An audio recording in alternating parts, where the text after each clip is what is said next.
মুম্বাই অনেকের কাছে একটা স্বপ্নের শহর আর ইন্ডিয়ার এক অন্যতম ব্যস্তময় শহর। কিন্তু তোমরা কি জানো, এই স্বপ্নের নগরীতে লুকিয়ে আছে অনেক অজানা অচেনা রহস্য।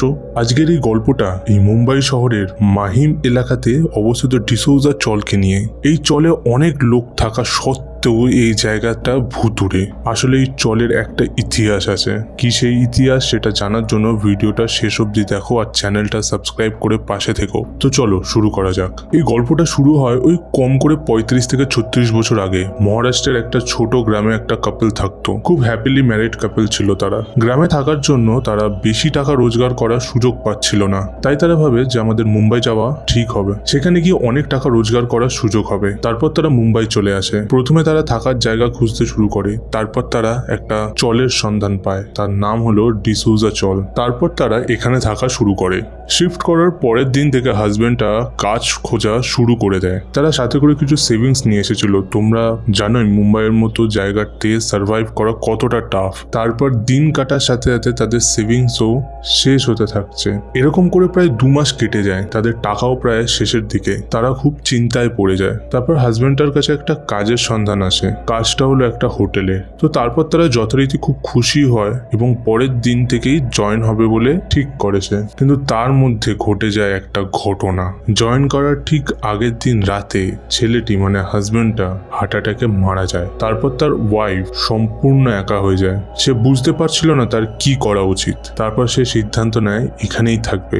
যথারীতি সে কাজ খোঁজা শুরু করে। 15 থেকে 20 দিন পর সে একটা কাজও পেয়ে যায়। কাজটা হলো ক্লিনিং স্টাফের একটা হসপিটালে। কিন্তু কাজের টাইমটা একটু গন্ডগোলের ছিল। মানে তাকে সকাল 8টার মধ্যে হসপিটালে পৌঁছাতে হতো আর ছুটি হতে হতে মোটামুটি 7টা বেজে যেত।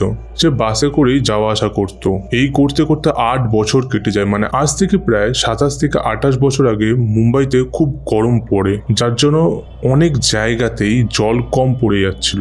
বিশেষ করে মুম্বাইয়ের এই মাহিম নামক জায়গাতে জলের সমস্যা বেশি বাড়তে থাকে। জলের লোকরা ভীষণভাবে চিন্তিত হয়ে পড়ে যে কি করবে এখন তারা। এইভাবে তারা তো আর বাঁচতেই পারবে না। তারপর তারা একদিন চলের মালিকের কাছে যায় তাদের সমস্যা নিয়ে। তাদের সমস্যা শোনার পর চলের মালিক একটা কুয়ো খোঁড়ার পারমিশন দেয়। তারপর 3-4 দিনের মধ্যে কুয়ো খুঁড়ে দেওয়া হয়, কিন্তু কুয়োর যে বাউন্ডারি ওয়াল বানানো হয়নি সেটা। তারপর তারা মালিককে জানায় যে বাউন্ডারি ওয়াল না থাকলে যে কোনো কারোর অ্যাক্সিডেন্ট হয়ে যেতে পারে। তো মালিক তাদেরকে জানায় যে 2 থেকে 3 মাস মতন অ্যাডজাস্ট করো, তারপর বাউন্ডারি ওয়াল বানিয়ে দেওয়া হবে। তো তারা ওই কথাতে রাজি হয়ে যায়, কারণ তাদের আর কোনো উপায় ছিল না। চলের সব লোকরা নিজেদের মধ্যে ঠিক করে যে সবাই জল বিকেলের আগে ভরে নেবে।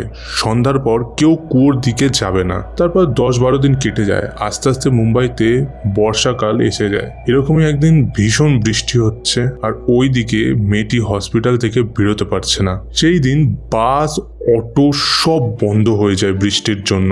তারপর সে ভিজতে ভিজতে 10টা-15 নাগাদ বাড়ি আসে। কিন্তু বাড়ি এসে দেখে তার ঘরে একটুও জল নেই, কারণ সে সকালে জল ভরেনি। তারপর নিরুপায় হয়ে কুয়োর কাছে যায় জল ভরতে। কিন্তু হঠাৎ তার মনে হয় যে কোনো বিড়াল তার দিকে দৌড়ে আসলো আর তারপরেই পা স্লিপ করে পড়ে যায় কুয়োর মধ্যে। সে চিৎকার করতে থাকে বাঁচাও বাঁচাও করে, কিন্তু কেউ শুনতে পায় না, কারণ এত বৃষ্টি হচ্ছে আর তার সাথে বজ্রপাত যে তার গলার আওয়াজ কেউ শুনতে পায়নি। এইভাবে কিছুক্ষণ চলার পর সে মারা যায়। তারপর সকালে তার নিথর দেহটা উদ্ধার হয়। চলের সবাই মিলেই তার শেষ কাজ করে। কিন্তু তার ঠিক পরের দিন থেকেই চলের প্রায় সব মানুষরাই ওই কুয়োর কাছে মেয়েটিকে দেখতে পেত।